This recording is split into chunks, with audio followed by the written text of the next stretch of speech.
Prices matter because they are more than numbers on shelves. The moving part is this.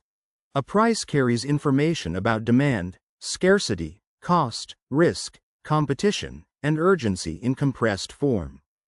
Picture eggs becoming more expensive after disease reduces poultry supply while families still want breakfast staples. The result is that a changing price often tells a story about pressure somewhere in the system. A price tells consumers what they must give up. What changes the outcome is that when prices rise, buyers compare the item against substitutes and other needs. This shows up when a family buying chicken instead of beef when beef prices jump. That is why prices guide household trade-offs even when nobody studies economics. A price tells producers where effort may be rewarded. In real life, higher prices can attract suppliers to produce more, enter the market, or invest in capacity.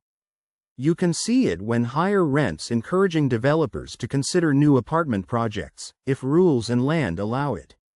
The practical lesson is that prices can pull resources toward shortages.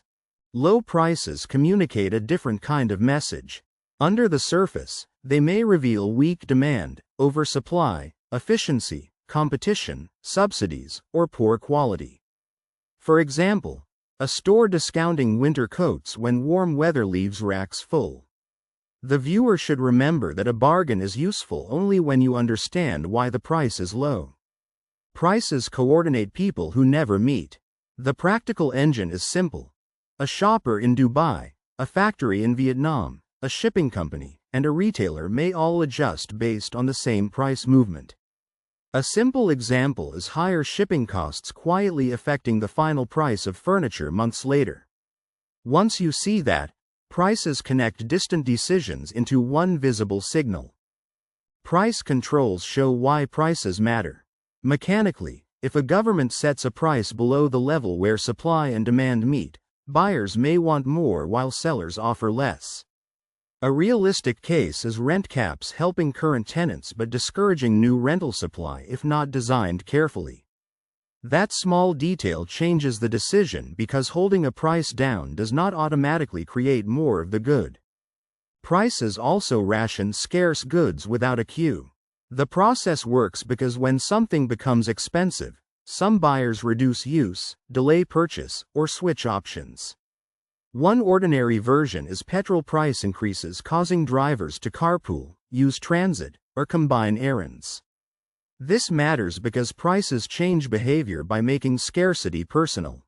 The same price can feel different to different people. The hidden lever is that income, urgency, alternatives, and personal need change how painful a price is. Think of a $50 medicine refill affecting a wealthy buyer mildly and a low-income worker severely. So the useful takeaway is that prices are objective numbers but not equal burdens. Businesses use prices to position themselves.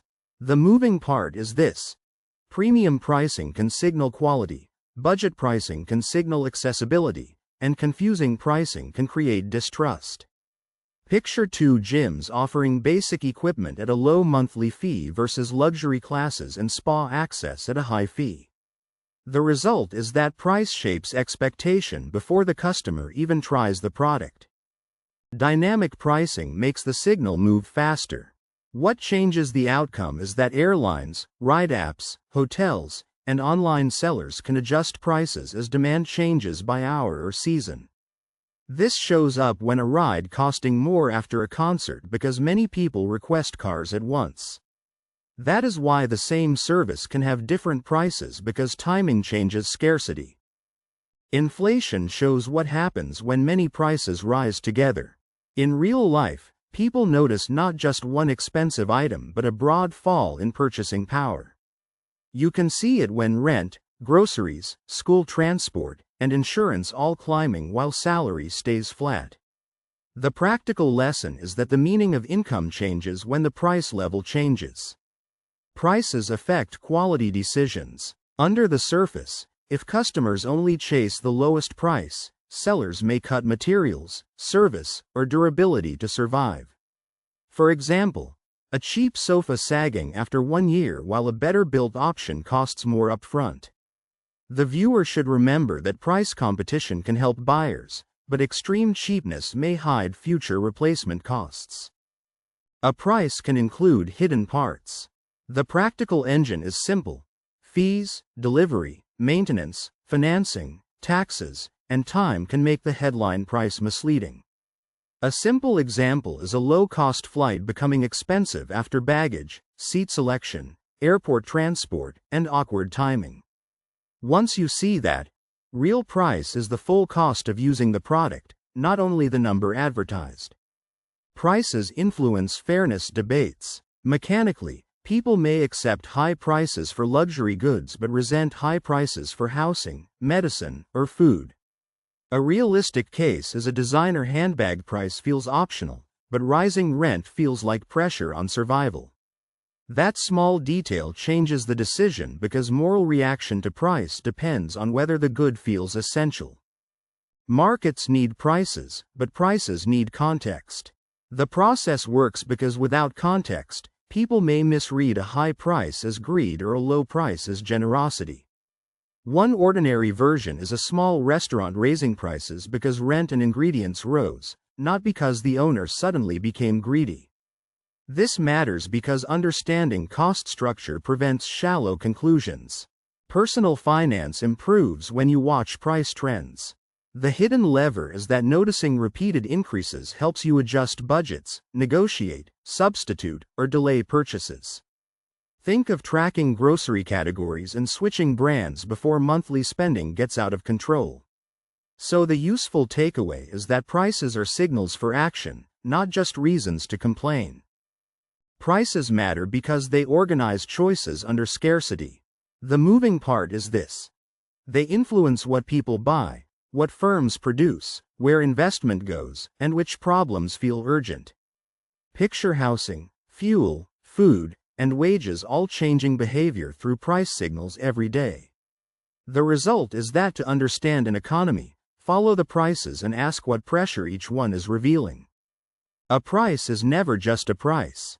What changes the outcome is that it is a message, an incentive, a rationing device, a burden, and sometimes a political argument. This shows up when one rent increase can signal neighborhood demand, landlord costs, tenant hardship, and construction shortage at the same time. That is why the number is simple, the forces behind it are not. Prices matter because they compress a lot of information into one number.